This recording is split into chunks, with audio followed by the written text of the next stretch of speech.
నమస్తే. నమస్తే తల్లి. మీ పేరు? నా పేరు పెంచలయ్యమ్మ. పెంచలయ్య గారు. స్వామి, ఇక్కడ మనకి ఈ పెంచల కోనలో శ్రీ లక్ష్మీ నరసింహస్వామి దేవస్థానము యొక్క ప్రత్యేకతలు అంటే చరిత్ర, అమ్మవారు అయ్యవారు స్వయముగా వెలిసారని చెప్పేసి వింటున్నాం మనము. సో వాటి గురించి ఒకసారి ఎక్స్ప్లెయిన్ చేయరా? ఈ దేవస్థానం ప్రధాన అర్చకులుగా నేను 1981 నుంచి ఇక్కడ ప్రధాన అర్చకులుగా ఉన్నాను. మాది పరంపరగా వంశపారపర్యంగా వస్తూ ఉన్నటువంటి ఈ క్షేత్రంలోనే మా పరంపరగా వస్తూ ఉన్నాం మేము. ఆ వంశవృక్షము. ఓం శ్రీ పెనుశిలా లక్ష్మీ నృసింహాయ నమః. మాతా నృసింహాశ్చ పితా నృసింహః భ్రాతా నృసింహాశ్చ సఖా నృసింహః విద్యా నృసింహో ద్రవిణన్ నృసింహః స్వామి నృసింహ సకలన్ నృసింహః పుళిందశ్రీ సమేతాయ వాంఛితార్థప్రదాయినే మహాశిలగిరీశాయ శ్రీ నృసింహాయ మంగళం. నృసింహావతారంలో శ్రీమన్నారాయణమూర్తి 4వ అవతారంగా పిలవకనే వచ్చినటువంటి అవతారం నృసింహావతారం. ఆవేళ ప్రహ్లాదుడి కోసంగా స్వామి ఆవిర్భావం జరిగి నృసింహావతారం అంటేనే వికృతమైనటువంటి రూపం. మానవ జంతు రూపంలో 2 కలయికతోటి ఉన్నటువంటి ఈ నృసింహావతారం ఆవేళ హిరణ్యకశిపుడికి ఇచ్చినటువంటి వరాలకి అనుగుణంగా ఈ నృసింహ ఆవిర్భావం జరిగింది.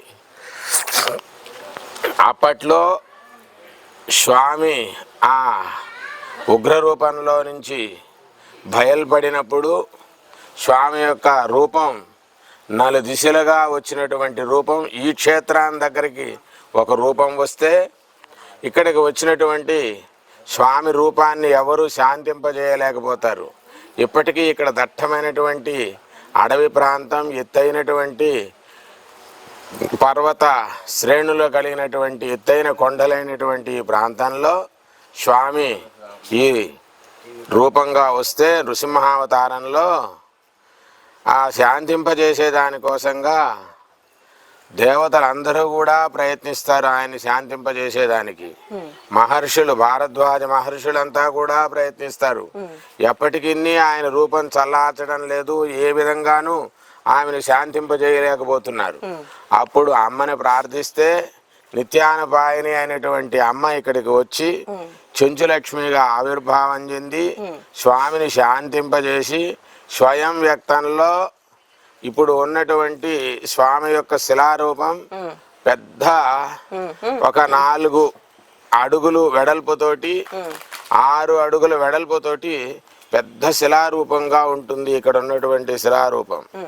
ఆ రూపంలో అర్ధ భాగంలో అమ్మ, స్వామికి వామ భాగం అంతా కూడా అమ్మ, దక్షిణ భాగం అంతా కూడా స్వామి.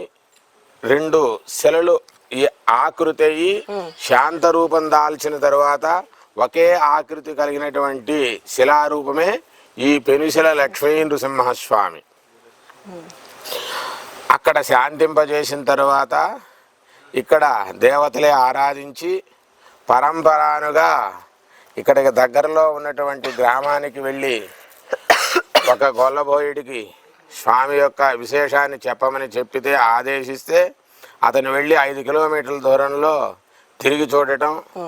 అక్కడ తిరిగి చూసిన వెంటనే అతను గొర్రెలంతా కూడా రాళ్ల రూపంలో దర్శనమయ్యి అతను కూడా శిలారూపం దాల్చినాడు. ఏంటి అంటే ద్వాపర యుగంలో స్వామి గొల్లబోయ అవతారం కలిగి ఉన్నాడు. ఆ యొక్క నిదర్శనంగా ఇప్పటికీ అక్కడ గొల్లబోయుడు అనేసి అక్కడ శిలారూపాన్ని మనం ఇప్పటికీ దర్శించవచ్చును. అవతల స్వామి వాక్కు రూపంలో అక్కడ వెళ్ళి అక్కడి నుంచి ఇక్కడ పూజాది కైంకర్యాలంతా కూడా అప్పటికి పూర్తి అయ్యి అక్కడి నుంచి మానవ రూపంలో మన పూజలంతా కూడా స్వామికి అప్పటి నుంచి ఆరంభమయ్యాయి. ఇక్కడ అప్పట్లో ఇక్కడ ఇప్పటికీ అడవి ఎత్తైన కొండలైనటువంటి ప్రదేశంలో ఆవేళ అస్సలు మనుషులు వచ్చే దానికే దారి లేనటువంటి రూపంలో ఉన్నటువంటి ఈ ప్రదేశంలో అప్పుడు ఈ డప్పులు వాయించుకుంటూ దివిటీలు వెలిగించుకుంటూ వచ్చి స్వామిని ఆరాధిస్తూ ఉండేవారు. ప్రతిరోజు ఆరాధించేదానికి ఇక్కడ అసౌకర్యం కలుగుతుంది అనే ఉద్దేశంతో స్వామి ఫలానా దగ్గరలుగా అక్కడ రూపంలో ఉత్సవమూర్తులు ఉన్నారు, అక్కడికి వెళ్ళి తీసుకోమని చెప్పేసి స్వామి ఆకాశవాణి రూపంలో చెప్పడం. అక్కడికి వెళ్ళి చూస్తే దట్టమైనటువంటి ఈగలంతా కూడా వీళ్ళ మీదకి వచ్చేస్తాయి. అప్పట్లో ఇంక కాదని చెప్పేసి మళ్ళీ వచ్చేస్తారు. మళ్ళీ స్వామి వచ్చి అక్కడ కాదు ఇక్కడికి వెళ్ళండి అని చెప్పేసి స్వామికి ఈశాన్యమైనటువంటి భాగంలో ఆ గొల్లబోయే దీని దగ్గర ఒక పెద్ద చింత చెట్టు ఉంది, ఆ చింత చెట్టు త్వరలో ఉన్నాయి తీసుకోమని చెప్పేసి స్వామి ఆదేశిస్తే అక్కడికి వెళ్ళి తీసుకుని అక్కడికి వెళితే ఆ వేళ తీసుకుని అక్కడ అప్పుడు లభ్యమైనటువంటి ఉత్సవమూర్తులే ఇప్పటికి గోనుపల్లి గ్రామంలో ప్రతిరోజు నిత్యాది కైంకర్యాలంతా కూడా నిర్వహింపబడుతూ ఉన్నాయి. అప్పటి నుంచి ఇక్కడ శనివారం మాత్రమే స్వామికి 1965వ సంవత్సరం వరకు ఒక్క శనివారం మాత్రమే స్వామికి వార పూజ అని చెప్పేసి శనివారం మాత్రమే వచ్చి స్వామిని ఆరాధించుకుని ప్రతిరోజు అక్కడ ఉత్సవమూర్తులకి త్రికాల ఆరాధనతోటి అక్కడ చేసుకునేటువంటి వారు మా పెద్దవారు. దాని తర్వాత ఇక్కడ అట్లనే జరుగుతూ ఉండగా ఈ దేవస్థానం కూడా పూజాది కైంకర్యాలంతా కూడా జరగాల అని చెప్పేసి అప్పుడు నిశ్చయించుకుని 1975వ సంవత్సరం నుంచి ఇక్కడ ప్రతిరోజు నిత్యాది కైంకర్యాలంతా కూడా జరగాల అని చెప్పేసి వచ్చేసి ప్రతిరోజు ఉదయాన్నే 9 గంటలకల్లా ఇక్కడ రావడం, మాధ్యానికి ఆరాధన చేసుకుని సాయంత్రం 4 గంటలకల్లా మళ్ళీ అక్కడికి వెళ్ళి అక్కడే చేసుకుంటూ ఉన్నారు. 78వ సంవత్సరం నుంచి ఇక్కడ ప్రతిరోజు ఉదయం సుప్రభాత సేవ మొదలుకొని రాత్రి శయ్యాదివాసం వరకు శ్రీపాంచరాత్ర భగవచ్శాస్త్ర దివ్యాగమోక్త ప్రకారంగా ఇప్పటికి త్రికాల ఆరాధనలు జరుగుతూ ఎన్నో వేల మంది వచ్చి స్వామిని సేవించుకుంటూ ఇప్పటికీ మనకి ప్రత్యక్ష నిదర్శనంగా సంతానం లేనటువంటి వాళ్ళు ఈ పక్క మంటపంలో వరపడతారు తడి బట్టలతో. స్వామి అమ్మ వచ్చి వారికి ప్రసాదం ఇచ్చి అప్పటి నుంచి వారికి సత్సంతానం కలిగి ఇప్పటికి అట్లా కలిగినటువంటి వారే పెంచులయ్య, పెంచులమ్మ, నరసింహయ్య, నరసింహులు అనేటటువంటి పేర్లతో ఇప్పటికీ ప్రత్యక్ష నిదర్శనంగా మనకి కనబడుతూ ఉంది. అట్లా ఈ ఆరాధనాది కైంకర్యాలంతా కూడా దినదినాభివృద్ధి చెందుతూ ప్రతి శనివారం మాత్రమే స్వామికి అభిషేకం జరుగుతుంది. ఆ సమయంలో స్వామి యొక్క నిజ రూపాన్ని మనం దర్శించవచ్చును. ఇంకా శనివారం రోజు మాత్రం నిజరూప దర్శనం లభిస్తుంది ప్రజలకి. తెల్లవారుతున్న 4 గంటలకి అభిషేకం. ఆ సమయంలో ప్రజలందరూ కూడా దర్శించవచ్చును. స్వామి అన్నదానాల గురించి అంటే అన్న ప్రసాదాలు ఇవన్నీ కూడా భక్తులకి పంచుతారా? ఇట్లా స్వామికి జరిగేటటువంటి ఈ ప్రసాదాలంతా కూడా భక్తులకి వితరణ చేయడం జరుగుతుంది. ఆ వైశాఖ మాసంలో వైశాఖ శుద్ధ ఏకాదశి నుండి స్వామికి వార్షిక బ్రహ్మోత్సవాలు ఆరంభమవుతాయి. ఏకాదశి నుంచి అక్కడ ఉన్నటువంటి ఉత్సవమూర్తులకే ఇక్కడ బ్రహ్మోత్సవాలు నిర్వహింపబడాలా అనేసి ఇక్కడ శాసనం. అది ఇప్పటికి అదే విధంగా జరుగుతూనే ఉంది. అట్లా వచ్చినటువంటి స్వామికి పాంచానికంగా 5 రోజుల పాటు ఇక్కడ అంకురార్పణతోటి ధ్వజారోహణతోటి అవబృదాంతం స్వామికి బ్రహ్మోత్సవాలు జరుగుతాయి. దాంట్లో ఆగమ శాస్త్రానుసారంగా నిత్యోత్సవ, పక్షోత్సవ, మాసోత్సవ, సంవత్సరోత్సవ అనేటటువంటి ఎన్నో ఉత్సవాలు దగ్గర సంవత్సరంలో 200 ఉత్సవాలు స్వామికి వైభవంగా నిర్వహింపబడుతూ ఉన్నాయి. ఎంతో మంది సేవార్థులు, లక్షలాది మంది సేవార్థులు వచ్చి సేవించుకుని తరిస్తూ ఉన్నారు. ఇక ఈ స్వామికి ఉన్నటువంటి దీంట్లో ఇక్కడికి వచ్చేటువంటి భక్తులకి ఎటువంటి అసౌకర్యం లేదు. ఎన్నో దేవస్థానం తరపునే దగ్గర ఎన్నో రూములు ఉన్నాయి, ఒక 150 రూముల దాకా. ఇక స్వామికి నిత్యాన్న ప్రసాదం ఉచితంగానే అన్నప్రసాదాన్ని ఇవ్వబడుతుంది. ఈ లడ్డు పులిహార ప్రసాదం కూడా అమ్మ ఇస్తూ ఉంటారు ఇక్కడ ప్రసాదంగా. ఇక్కడికి వచ్చేటటువంటి భక్తులకంతా కూడా స్వామి, అమ్మ, ఆంజనేయ స్వామి, ఇక్కడ 3 క్షేత్రాలు ఉన్నాయి. దాంట్లో ఈ క్షేత్రాధీశునిగా ఆంజనేయ స్వామి క్షేత్రపాలకుడుగా ఇక్కడ ఉన్నారు. సుందర వీరాంజనేయ స్వామి వారిని కూడా సేవించాలా ఇక్కడ ఈ క్షేత్రంలో. అలానే స్వామి ఆవేళ వచ్చినటువంటిది మొట్టమొదటిగా స్వామికి వాయువ్య భాగంలో కొంచెం ఎత్తైనటువంటి ప్రదేశంలో స్వామికి దగ్గర ఒక 3 మీటర్ల దూరంలో ఆదిలక్ష్మి అమ్మవారి సన్నిధి ఉంది.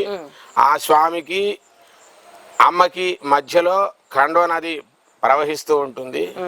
ఆ దేవతలు ఖండ్వ నది, ఖండ్వ మహర్షి ఇక్కడ స్వామిని ఎక్కువ రోజులు ఆరాధించారు.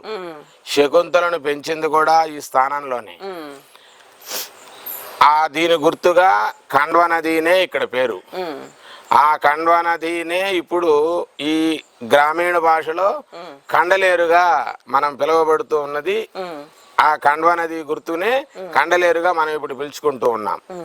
ఇక్కడ చూసుకుంటే మనకి చుట్టుపక్కల ఒక జలపాతం కూడా ఉంది కదా, దాని ప్రత్యేకత ఏంటి? ఆ యొక్క నృసింహ ఆవిర్భావంలో శ్రీశైలం నుంచి తిరుమల దాకా ఇది ఒకే కొండ.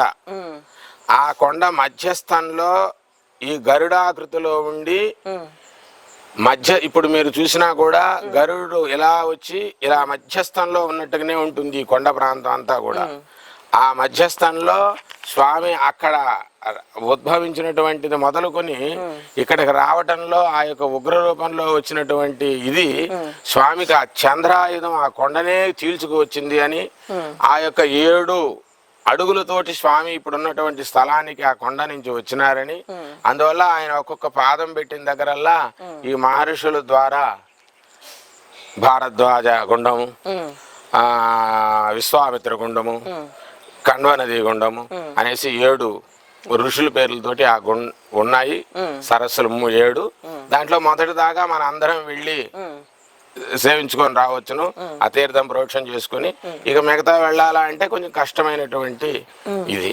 మరి ఇంత కష్టమైన దానికి ఏమన్నా వసతులు ఏర్పాటు చేస్తున్నారా? అంటే ఇప్పుడు ఇది గుడికి సంబంధించి ఇప్పుడు గుడికి వచ్చిన వాళ్ళు ఖచ్చితంగా జలపాతాలకు వెళ్ళాలనుకుంటారు కదా, అటు సైడ్ చాలా ప్రాబ్లమ్స్ ఉన్నాయి అని చెప్పేసి అనుకుంటున్నారు.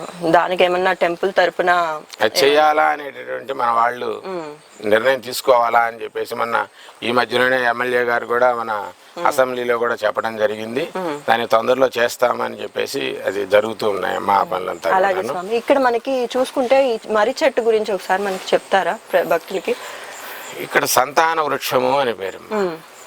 అంటే మన యొక్క మానవ రూపంలో గోవు, యజ్ఞ వృక్షాలు ఇవంతటి కూడా మన ఆరాధన చేయాలా అని చెప్పేసి ఉంది. అంటే ఆవేళ కృష్ణ పరమాత్మ మొట్టమొదటి వచ్చింది స్వామి తులసి వనంలోకి వచ్చినారు ఆయన. అదేవిధంగా అమ్మ ఆవిర్భవించింది, అమ్మ పద్మంలో ఆవిర్భవించింది అదే లక్ష్మీదేవిని. అట్లా మనకి ఈ యొక్క వీటికి మానవులకి దగ్గర ఇది అమ్మ, అందువల్ల దగ్గర సంబంధం. అందువల్ల ఏంటి అంటే మనం యజ్ఞ వృక్షాలని మనం అర్చించాల. అంటే మాకు ఆగమ శాస్త్రంలో కూడా చెప్పబడుతుంది, మనం వస్తూ ఉన్న దేవాలయానికి రావాలా, గోవు కనిపించింది ఒట్టిగా రాకూడదు, దానికి ప్రదక్షిణ చేసి నమస్కరించనే రావాలా. అట్లనే యజ్ఞ వృక్షం మనకు కనిపించింది. యజ్ఞ వృక్షం అంటే ఇదే నిగ్రోధం, రావి, మర్రి, జివ్వి ఇలాంటి మహావృక్షాలు యజ్ఞ వృక్షాలు అంటారు. వీటిని యజ్ఞ వృక్షాలు ఎక్కడ కనపడినా కూడా మనం ప్రదక్షిణ చేసి నమస్కరించే రావాలా. ఎందువల్ల అంటే దాంట్లో దేవతలంతా కూడా ఆసీనులై ఉంటారు. అందువల్ల దాని ప్రధానం ఇక్కడ ఏంటి అంటే అమ్మకు దగ్గరలో ఉంది ఈ వటవృక్ష ఛాయ. ఆ యొక్క నీడ పడిన ఆ యొక్క 7 ప్రదక్షిణలు చేసి ఆ యొక్క వృక్షానికి ఈ పసుపు కుంకుమ అర్చించి ఉయ్యాల కడితే వాళ్ళకి సత్సంతానం తొందరగా లభ్యమవుతుంది అనేది ఇక్కడ ప్రగాఢమైనటువంటి విశ్వాసం. అది ఖచ్చితంగా జరిగి తీరుతూ ఉంది కూడా ఇప్పటికీ. అది విశేషం. స్వామి ఇంత చక్కగా మాకు వివరించారు ఈ దేవస్థానం యొక్క చరిత్ర, ఈ కట్టడాల గురించి, మనకి జలపాతాల గురించి, ఆ నది గురించి చాలా చక్కగా వివరించారు. చాలా ధన్యవాదాలు. శుభం.